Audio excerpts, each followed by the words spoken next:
Buenas tardes, hermanos, hermanas de la Iglesia de Quilicura, hermanos de Santiago, de Chile, de América y del mundo. Amén, dice la Iglesia.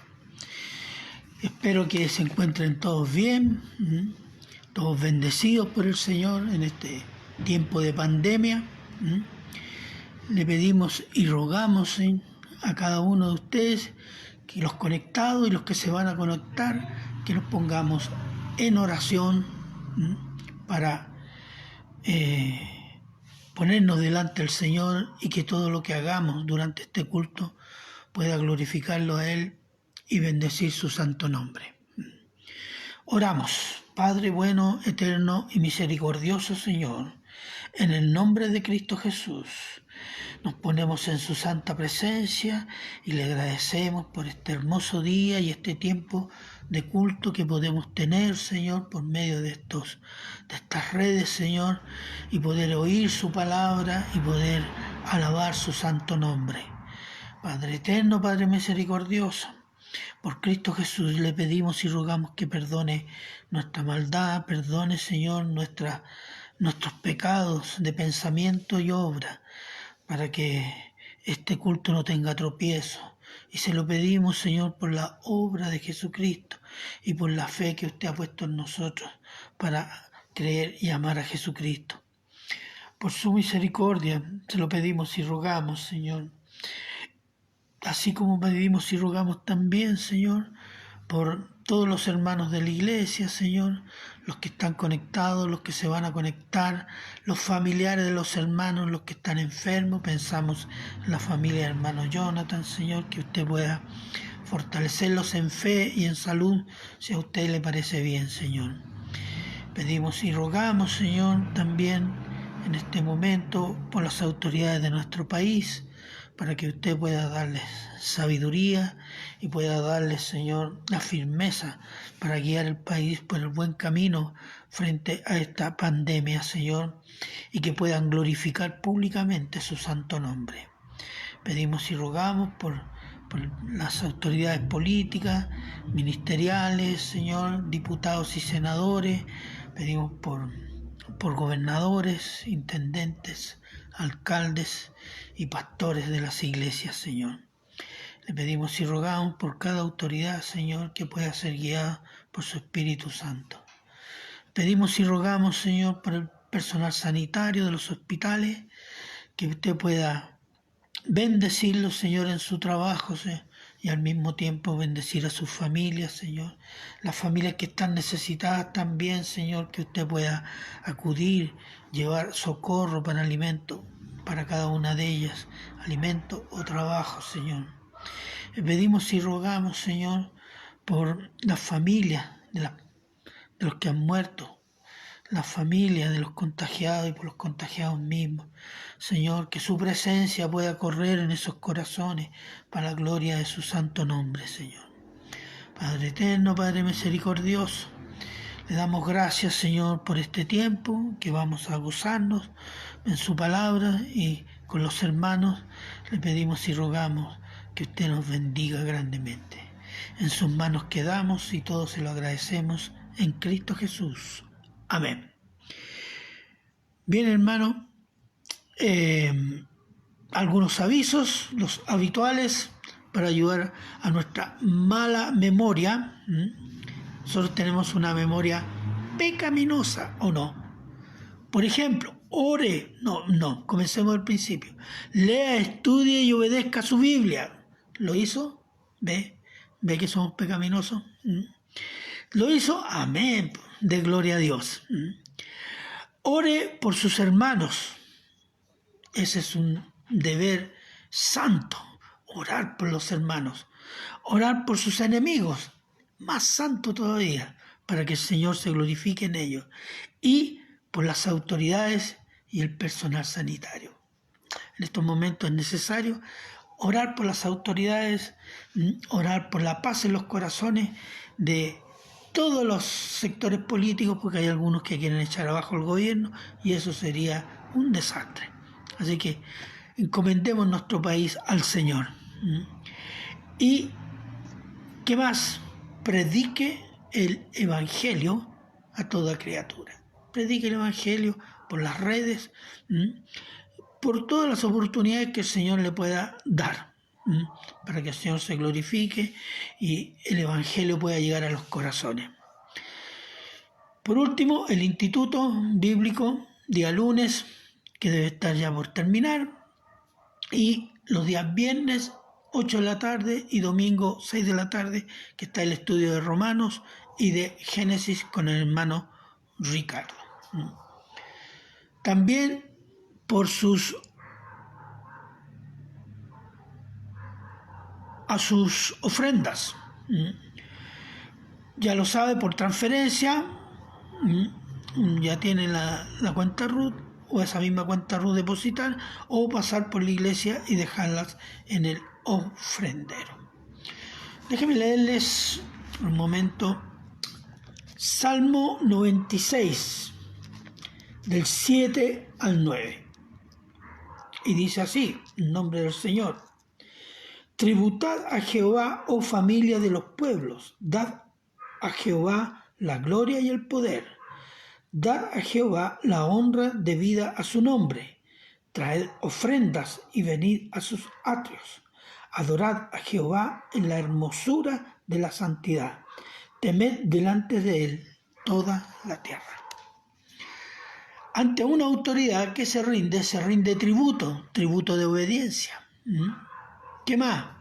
Tributo de adoración. ¿Qué más?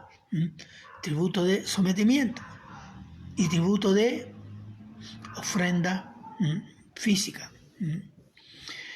Eso es una forma de adoración y de sometimiento.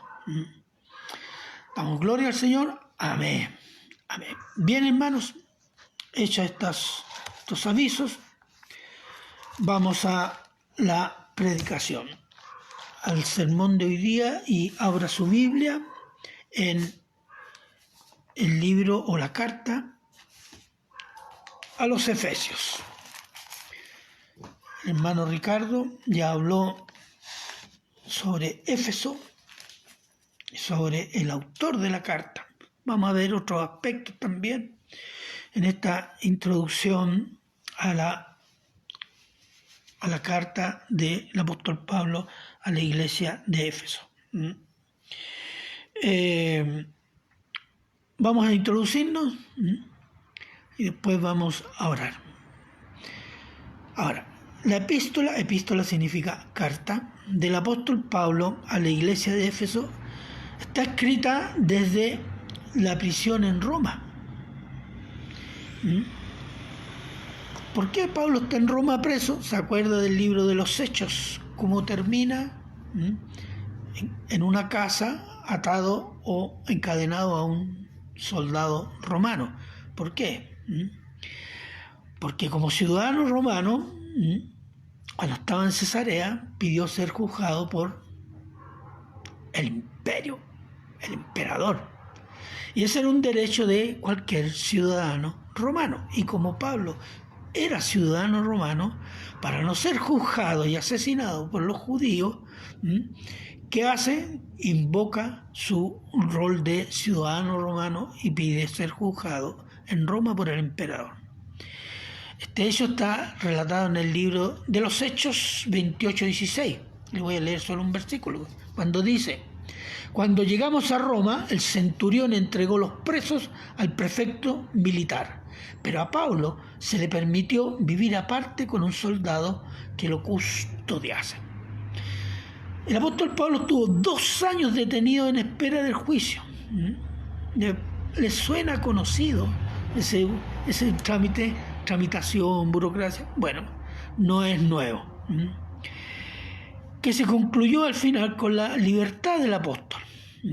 Pero en esos 2 años el apóstol Pablo escribió 4 cartas que fueron llamadas después, posteriormente, las cartas del cautiverio. Y estas cartas fueron carta a los Colosenses, carta a los Filipenses, carta a Filemón y carta a los Efesios. De este modo, el apóstol Pablo pastoreaba de alguna manera y aconsejaba y guiaba a las iglesias en los problemas que tenían. Y la carta a los Efesios fue llevada de Roma a Éfeso por Tíquico. Veamos Efesios 6:21, y escribe el apóstol Pablo en Efesios 6:21: para que también vosotros sepáis mis asuntos y lo que hago, todo los hará saber Tíquico, hermano amado y fiel ministro en el Señor. Porque Tíquico llevaba la carta a los hermanos de Éfeso. De este modo, el apóstol Pablo pastoreaba las iglesias. Entonces, la carta iba dirigida a Éfeso. Ya saben que Éfeso está ubicado en lo que antiguamente se llama Asia Menor y que hoy día se llama Turquía. Pero era una carta circular dirigida a todas las iglesias de Asia Menor, una parte de Turquía, y Macedonia, una parte de Grecia. Y había una razón. La mayor preocupación del apóstol Pablo eran las falsas doctrinas que acosaban a la iglesia y que de alguna manera estaban entrando en la iglesia. Y esta es una preocupación del apóstol Pablo manifestada en Hechos 20, 28, 30. Y les leo. Él se dirige a los ancianos de Éfeso, está en camino a Jerusalén, y dice: por tanto, mirad por vosotros y por todo el rebaño en que el Espíritu Santo os ha puesto por obispos para apacentar la iglesia del Señor, la cual Él ganó por su propia sangre, porque yo sé que después de mi partida entrarán en medio de vosotros lobos rapaces que no perdonarán al rebaño, y de vosotros mismos se levantarán hombres que hablen cosas perversas para arrastrar tras sí a los discípulos. El apóstol Pablo está muy claro de la tendencia y los problemas que habían en las iglesias, y eso lo hacía estar atento, preocupado y siempre en comunicación con las iglesias. Entonces, esta advertencia fue hecha por el apóstol Pablo a los ancianos de Éfeso cuando viajaba a Jerusalén. Y recuerden que en Jerusalén es aprisionado, acusado, y estuvo preso 2 años, y después pasó 2 años más detenido en Roma, es decir, 4 años, y después de ese tiempo fue liberado y escribe a Timoteo, en primera de Timoteo, 1:3.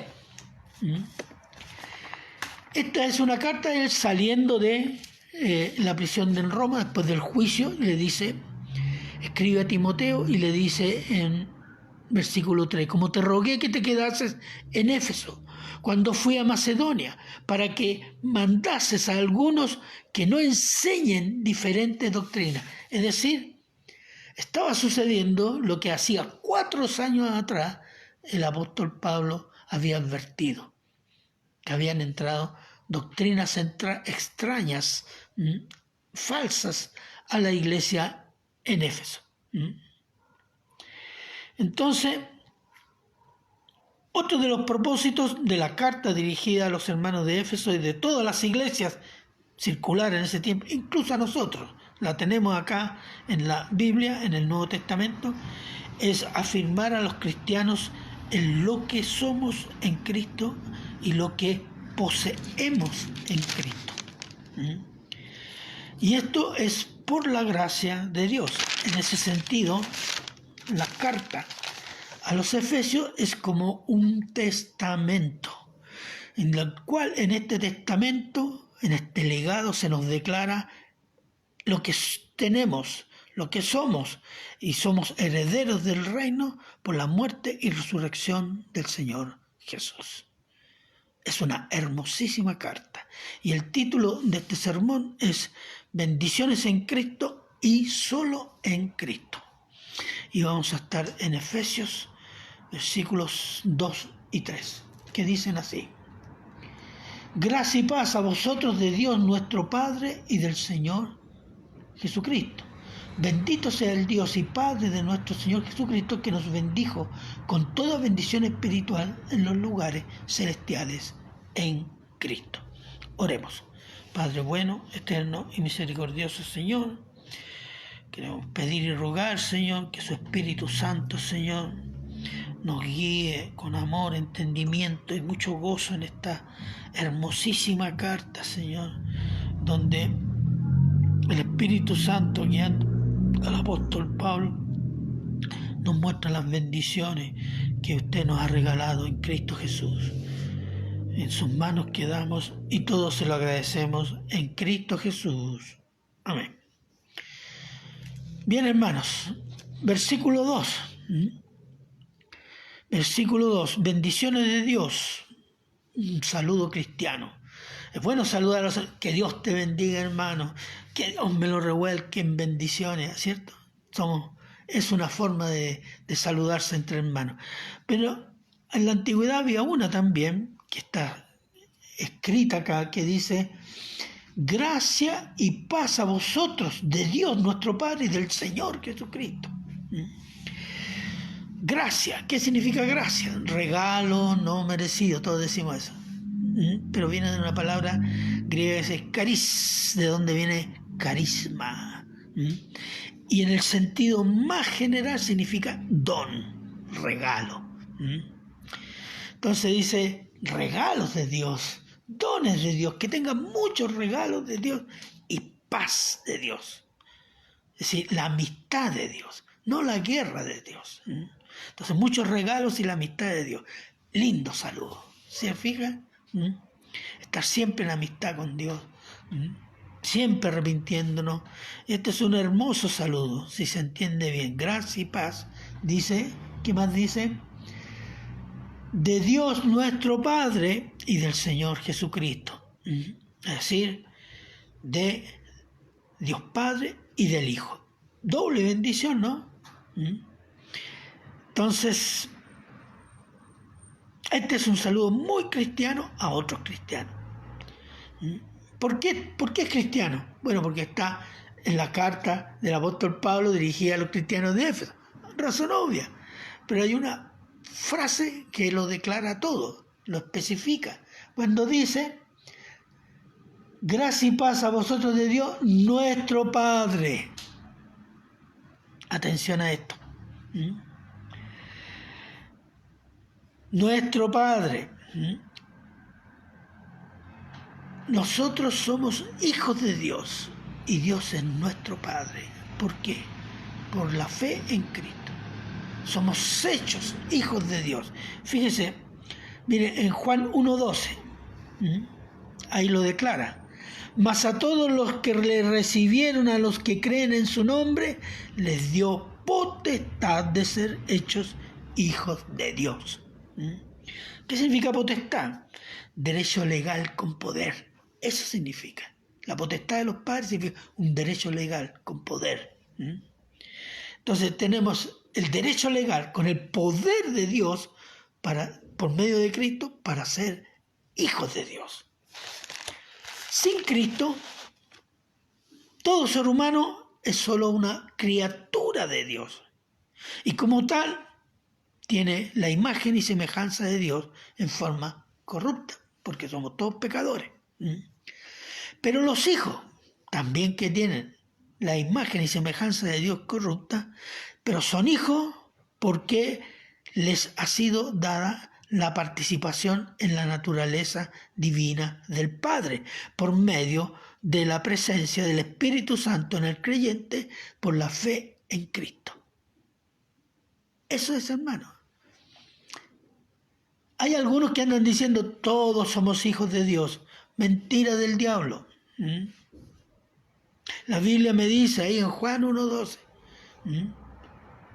que tenemos el derecho legal de ser hijos de Dios por recibir a Cristo, por la fe en Cristo, no por buenas obras, no porque lo diga un papa, no porque lo diga un pastor, no porque lo diga un teólogo, no, es porque lo dice Dios. Entonces, tenemos claro eso. Entonces somos hijos de Dios por Cristo. Pasamos al versículo 3, motivos para bendecir a Dios. Versículo 3. Bendito sea el Dios y Padre de nuestro Señor Jesucristo, que nos bendijo con toda bendición espiritual en los lugares celestiales.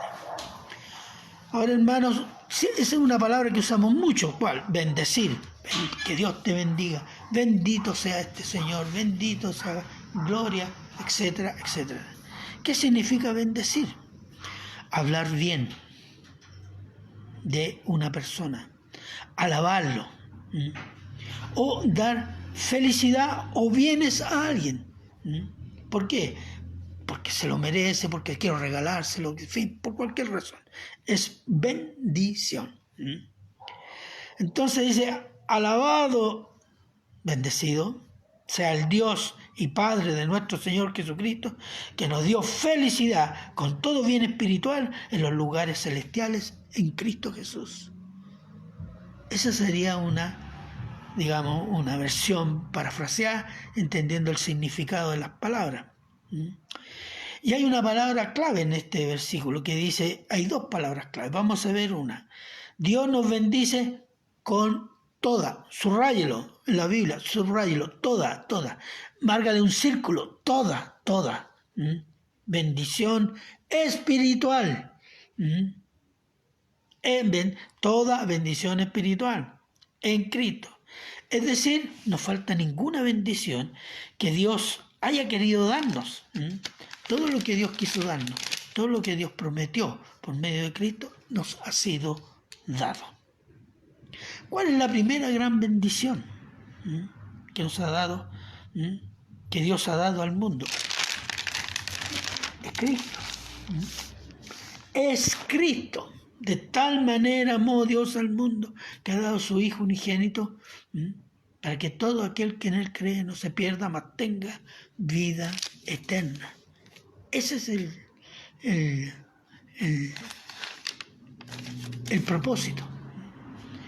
La mayor bendición de Dios es Cristo. La mayor expresión de amor de Dios es Cristo. Veamos Juan 3:36. Entonces, ¿qué dice en Juan? El que cree en el Hijo tiene vida eterna. Esa es la bendición del Hijo. Pero el que rehúsa creer en el Hijo no verá la vida, entre paréntesis, eterna, sino que la ira de Dios está sobre él. Cristo vino al mundo para salvar a aquellos que creen. El que no cree ya está condenado. Y el que cree, la primera bendición es creer. La primera bendición es gracias a Dios por Cristo que vino. Y Dios me permitió y me llevó a la fe en Cristo. Entonces,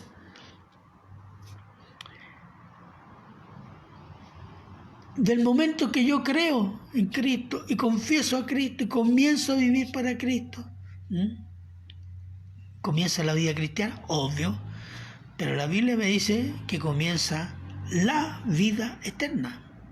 Su vida eterna, mi vida eterna, la vida eterna de todo cristiano comienza cuando usted ha entregado su vida, su confianza en Cristo Jesús.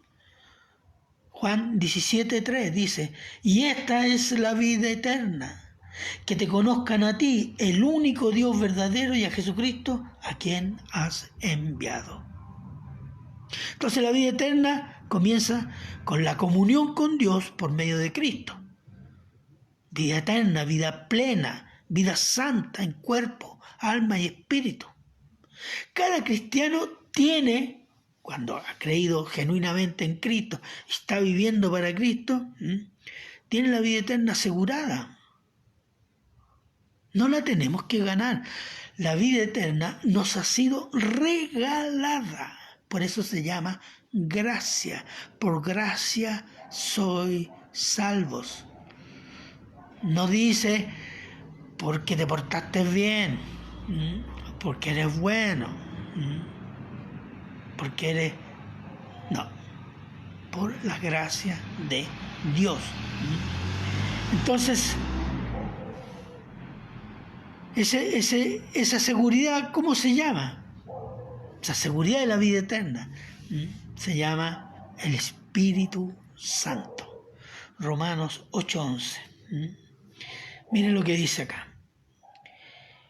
Y si el espíritu de aquel que levantó de los muertos a Jesús mora en vosotros, el que levantó de los muertos a Cristo Jesús vivificará también vuestros cuerpos mortales por su espíritu que mora en vosotros. La llave de la vida eterna es el Espíritu Santo que vive en nosotros, en cada cristiano. No es el comportamiento, no es la conducta. La conducta santa es posterior a creer. No, yo no me comporto santamente para ganarme el cielo. No. Es imposible, porque somos en la carne.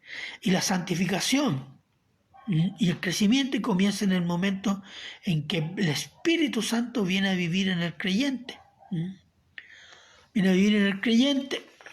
¿Cuál es el creyente? El que confía en Cristo. Y eso está en Efesios 1:13, cuando dice: en él también vosotros, habiendo oído la palabra de verdad, el evangelio de vuestra salvación, y habiendo creído en él, fuisteis sellados. Este es mío, dice Dios, con el Espíritu Santo de la promesa. El Espíritu Santo es la garantía de que somos cristianos. El Espíritu Santo es la garantía de las promesas de vida eterna se van a cumplir. Eso es el regalo que se nos da en Cristo. Primero Cristo, y que se nos lleva a la fe en Cristo. Entonces, la santificación, ¿qué es lo que es? Siempre se lo he dicho otras veces. ¿Cuál es el sinónimo de la santificación? Es crecer en el carácter de Cristo y crecer identificándonos en Cristo. Porque la obra del Espíritu Santo en el cristiano, ¿cuál es? Mostrar a Cristo en el creyente. Eso es, mostrar a Cristo en el creyente, en su corazón, en su mente, en las Escrituras. Mostrar y glorificar a Cristo en nosotros. Les leo Juan 15:26. Pero cuando venga el Consolador, dice el Señor Jesús a los discípulos, a quien yo enviaré del Padre, el Espíritu de verdad, el cual procede del Padre, Él dará testimonio acerca de mí, de Cristo. ¿Dónde? En los discípulos, aquellos de aquel tiempo, los que vinieron después hasta nosotros y los que van a venir después de nosotros. Esa es la obra del Espíritu Santo en el cristiano. Mostrar a Cristo, glorificar a Cristo, enseñar de Cristo, amar a Cristo. Entonces, y en Cristo, y por esa razón, por la obra del Espíritu Santo que vive en el creyente, somos uno.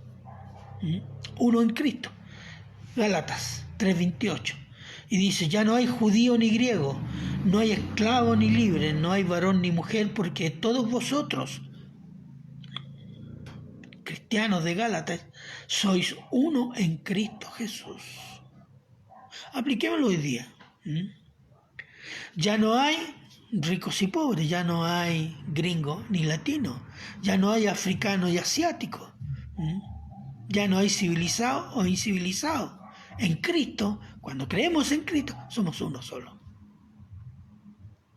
¿Por qué? Por la obra del Espíritu Santo, que viene al creyente por la fe en Cristo. Y por Él estamos completos. Mire, cuando dice toda bendición espiritual, acá en Colosenses lo dice, y por Él estamos completos. Dice, se los leo, Colosenses 2, 9-10, porque en Él habita corporalmente toda la plenitud de la deidad, y vosotros estáis completos en Él, que es la cabeza de todo principado y potestad. Fíjese, estamos completos, hermanos. ¿Lo cree usted? Yo sé que hay muchas dudas, pero es que yo soy así, es que yo tengo este pecado, que yo estoy luchando con esto, amén, menos está luchando, es que yo, no hermano. Vamos a hablar un poquito de eso también. Entonces,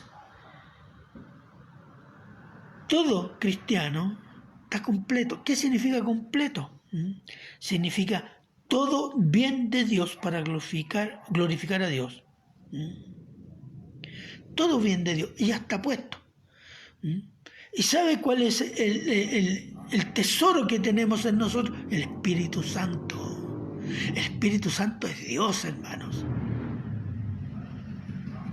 Por eso estamos completos. Toda la obra que quisiera hacer Dios la puede hacer porque en nosotros está el Espíritu Santo. Eso nos da la capacidad de obedecer, de amar, de crecer y de luchar contra nuestra naturaleza pecaminosa. Entonces, y por la fe en Cristo somos, y por esta obra del Espíritu Santo en nosotros, ¿qué somos? Mira lo que dice 1 Corintios 16, 22. Por la fe en Cristo somos, casa del Espíritu Santo. Y si somos casa del Espíritu Santo, somos casa de Dios, templo de Dios. Dice el apóstol Pablo en 1 Corintios 6, 2, 3. ¿O no sabéis, 6:19, o ignoráis que vuestro cuerpo es templo del Espíritu Santo, el cual está en vosotros, el cual tenéis de Dios, por Cristo, entre paréntesis, y que no sois vuestros? Sí, hermano. Cuando usted es cristiano, ¿hay algún cristiano por ahí? Todos dicen amén, amén. Y tiene el Espíritu Santo, usted ya no es de sí mismo. Usted es de Dios, es de los proyectos de Dios. Somos proyectos y obras de Dios. Debemos asumir eso, apropiarnos de esa idea y de ese concepto, que ¿dónde está? Aquí, en la Biblia. Entonces, ¿qué más? Y somos casa del templo del Espíritu Santo con dones para conocer y amar las Escrituras, y el don de amar cada día más a Cristo y crecer en aborrecer el pecado y lo que se opone a Dios y a Cristo. Eso es. El crecer significa crecer en amor a Cristo y a todo lo de Dios.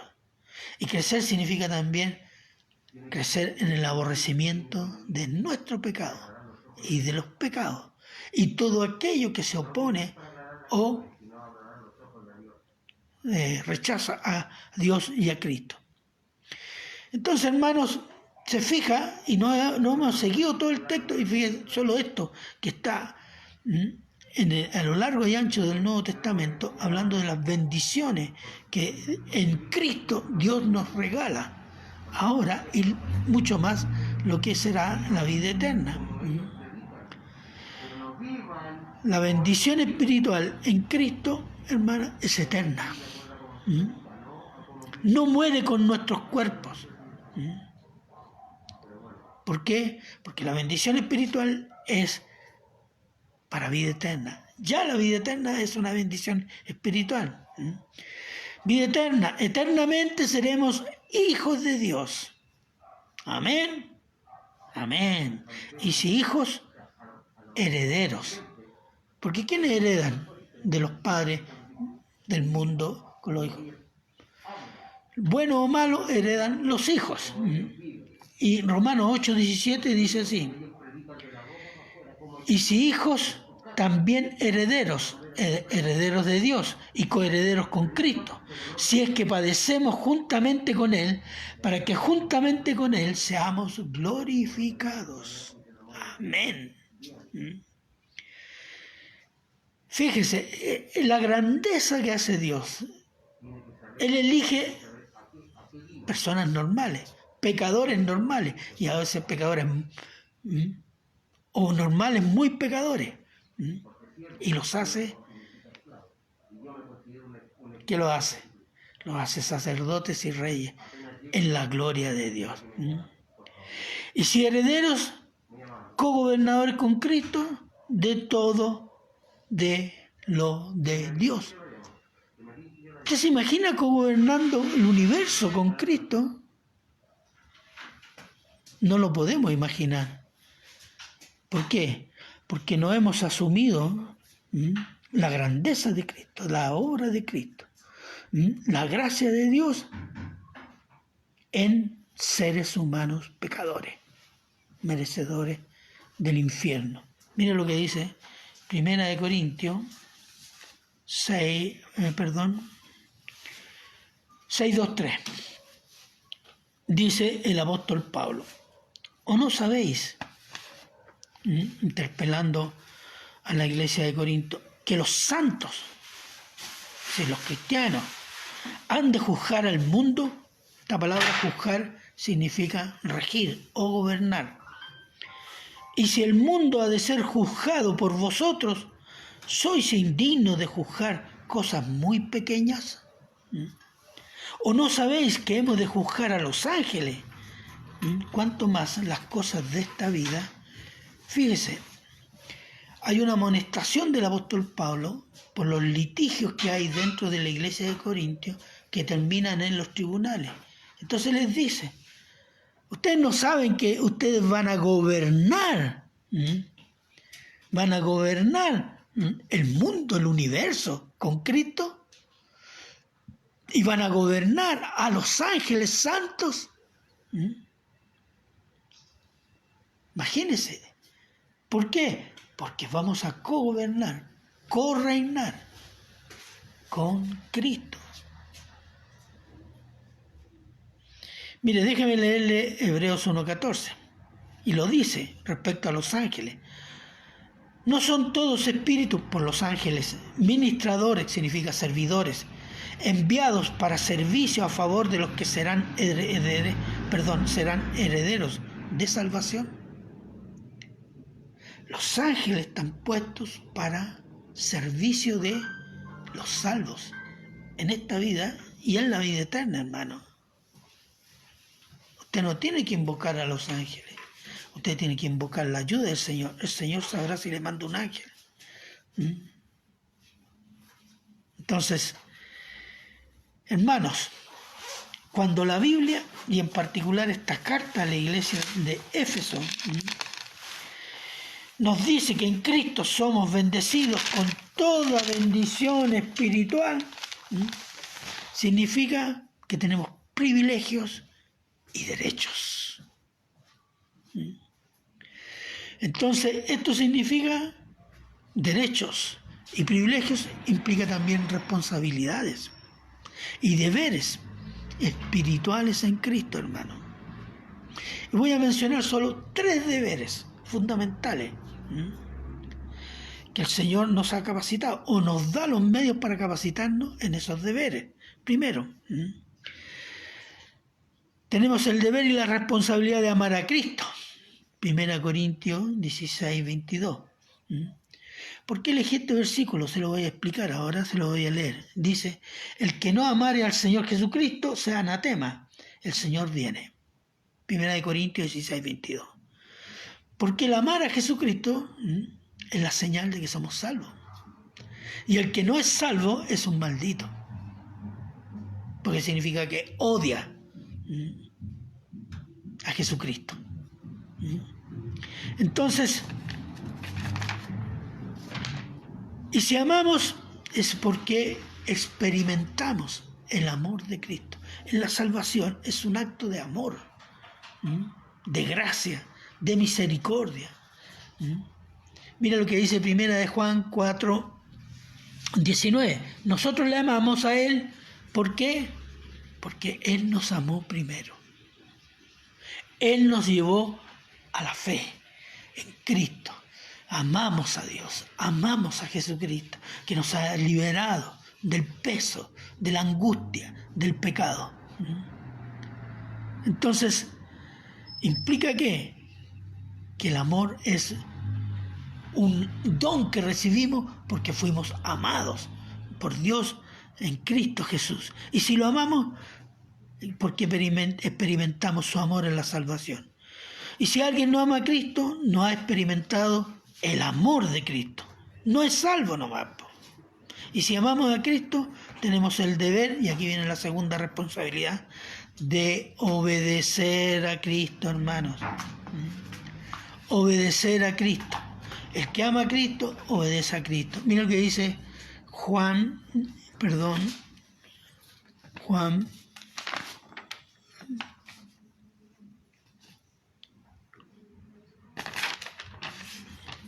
Perdí el...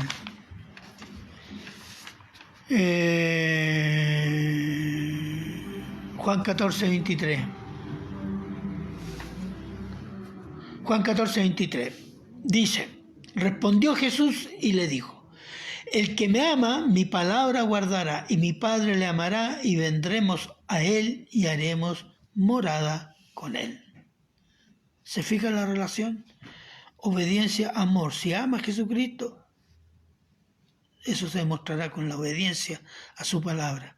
El que dice que obedece a Jesús, se demuestra con amando a Jesús, respetándolo, obedeciéndolo. Entonces, y el que no obedece la palabra de Dios no ama a Cristo, y el que no ama a Cristo no es salvo, hermano.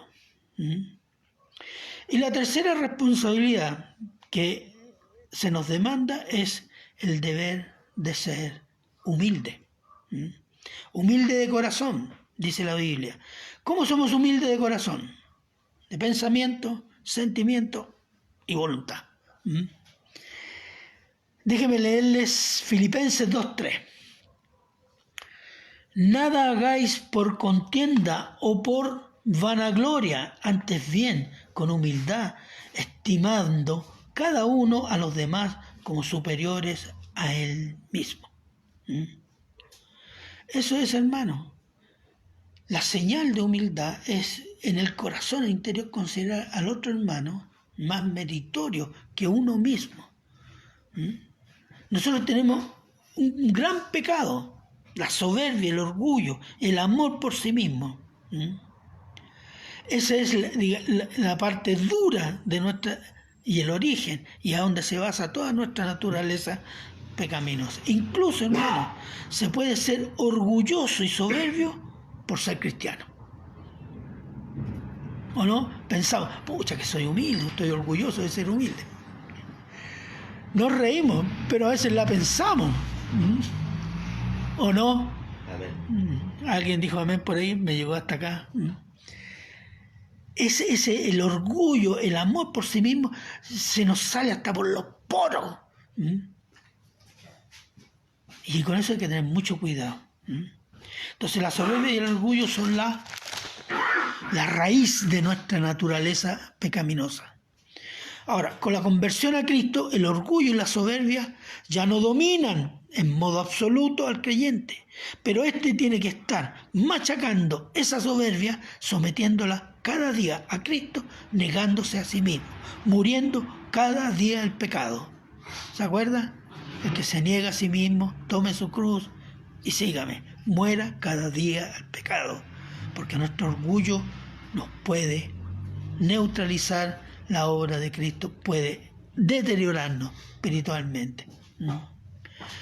Así que el que no lucha contra su soberbia, sometiéndose a Cristo, obedece a sí mismo. Y no obedece a Cristo. Y si no obedece a Cristo, no ama a Cristo. Y si no ama a Cristo, no es salvo. Es un condenado, hermano. Entonces, estamos completos en Cristo, tenemos privilegios, derechos espirituales y tenemos capacidades, responsabilidades y deberes espirituales en Cristo. Y dice acá, en Cristo, leo el versículo 3, de nuevo, bendito sea el Dios y Padre de nuestro Señor Jesucristo, que nos bendijo con toda bendición espiritual en los lugares celestiales en Cristo. ¿Qué significa esto? Cristo, ¿dónde está Cristo? En los lugares celestiales. Tenemos las bendiciones de los lugares celestiales. Las bendiciones que se nos han dado en Cristo son celestiales, de los lugares celestiales, es decir, de Dios. Toda esta bendición espiritual viene de Dios por medio de Cristo. Son bendiciones espirituales, son bendiciones celestiales que vienen de los lugares celestiales. Y eso es por medio de Cristo, para vivir en Cristo. Y subraya esta frase, en Cristo. En Cristo, mire, se lo voy a aclarar de esta manera. En Cristo no significa cerca de Cristo. No significa muy cerquita de Cristo. Tampoco significa casi de Cristo. Tampoco significa parece de Cristo, aunque tiene algunos problemas, pero parece mucho a Cristo. Tampoco. Le falta un poquito le falta. Cree en María, ya llegará a Cristo. No, hermano. Todo ello, que a veces nosotros pensamos, no, a este le falta eso nomás, creer. No. Es ilusión. La ilusión de que podemos ser salvos porque somos buenos o porque hacemos algo. La terrible ilusión de ser casi salvos. Y que por misericordia de Dios será llevado al cielo de Dios. Pero hermano, esa es una doctrina falsa. Porque esa persona se encontrará en el infierno porque no estaba en Cristo. Estar en Cristo comienza por creer en Cristo como el Señor y único Salvador, sin agregarle y ni quitarle. Juan 3:18. El que en él cree, dice, no es condenado, pero el que no cree ya ha sido condenado, porque no ha creído en el nombre del unigénito Hijo de Dios. Creer, confiar, someterse. No hay otro mediador sino Cristo.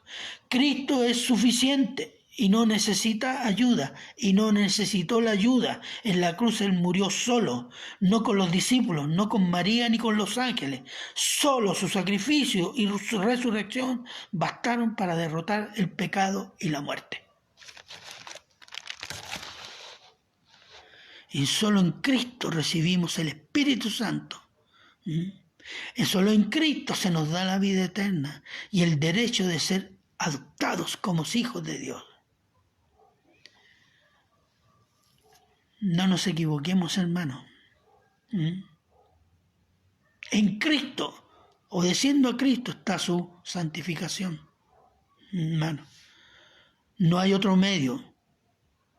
La palabra, la obediencia a Cristo. Y estar en Cristo es crecer en identificarnos en Cristo, partiendo de tener la mente de Cristo. ¿Cómo yo puedo tener la mente de Cristo? Solo amo, pienso en Cristo. No, pero también obedezco la palabra. Y eso me hace pensar, mirar las cosas del mundo y de Dios como los ve Cristo. Crecer en la mente de Cristo, por medio de la obediencia a su palabra. Y hay que tener otra consideración. Sumergidos en Cristo. Vivir en Cristo. Como decir, vivir en medio de la persona y voluntad de Cristo. Mire lo que dice, vamos a leer Romanos 6, 3, 4. Y elegí este pasaje porque describe, usa la palabra bautismo, porque significa sumergir. El cristiano está sumergido en Cristo. Dice, ¿o no sabéis que todos los que hemos sido bautizados en Cristo Jesús, hemos sido bautizados? Leámoslo de la otra manera. ¿O no sabéis que todos los que hemos sido sumergidos en Cristo Jesús, hemos sido sumergidos en su muerte? Porque somos sepultados juntamente con Él para muerte, por inmersión, a fin de que como Cristo resucitó de los muertos por la gloria del Padre, así también nosotros andemos en vida eterna. El cristiano tiene una unión espiritual que nos hace uno en Cristo por la cruz donde murieron nuestros pecados, donde nuestros pecados fueron castigados, y por su resurrección, que es la señal clara, evidente, de la vida eterna para el que ha muerto con él en sus pecados. Nuestros pecados, no los de él.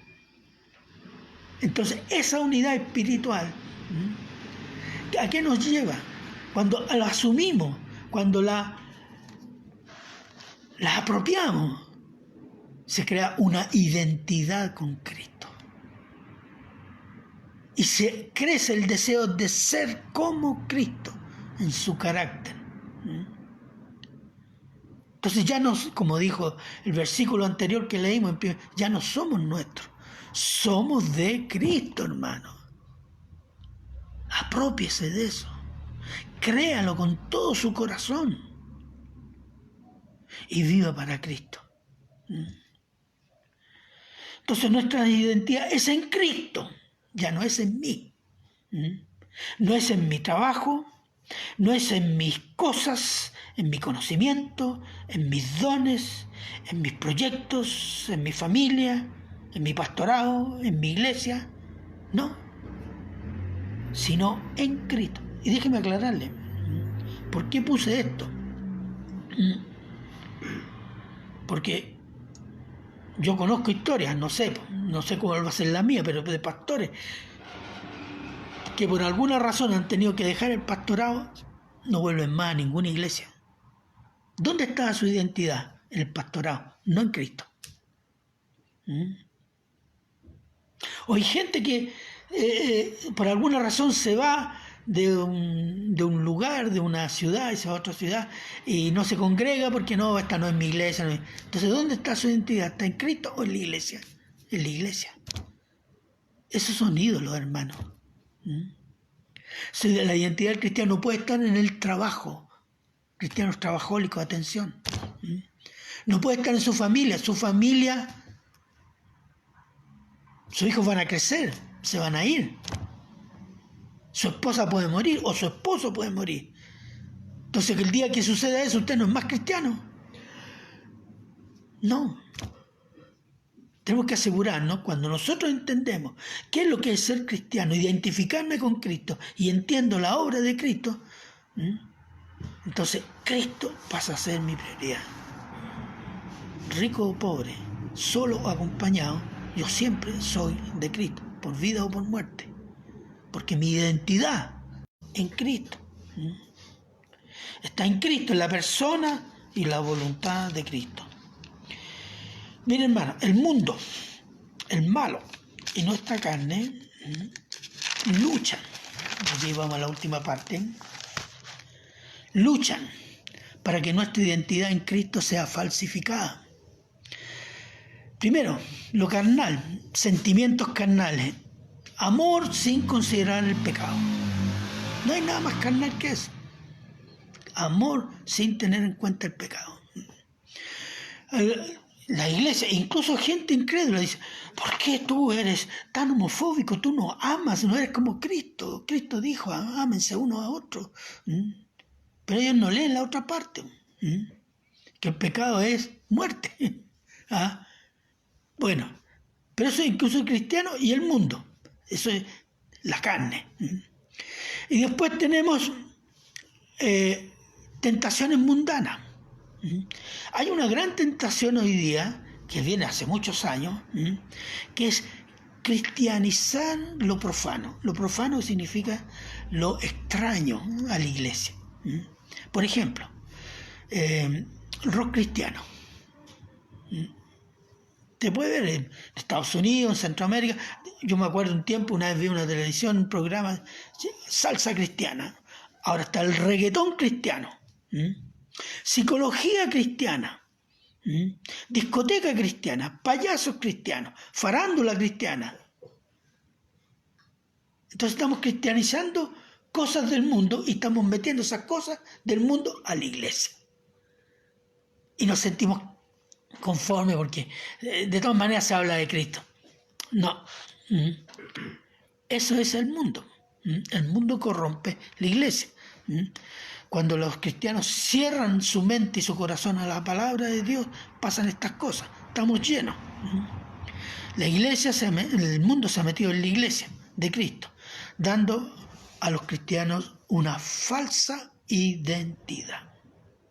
Y por último, el malo. ¿Qué es lo que hace el malo? Doctrinas de demonios que se introducen en la iglesia. Por ejemplo, solo mencionar la prosperidad, el decretar, pensar positivo, visualiza lo que el Espíritu... Mentira, son sistemas brujos eso.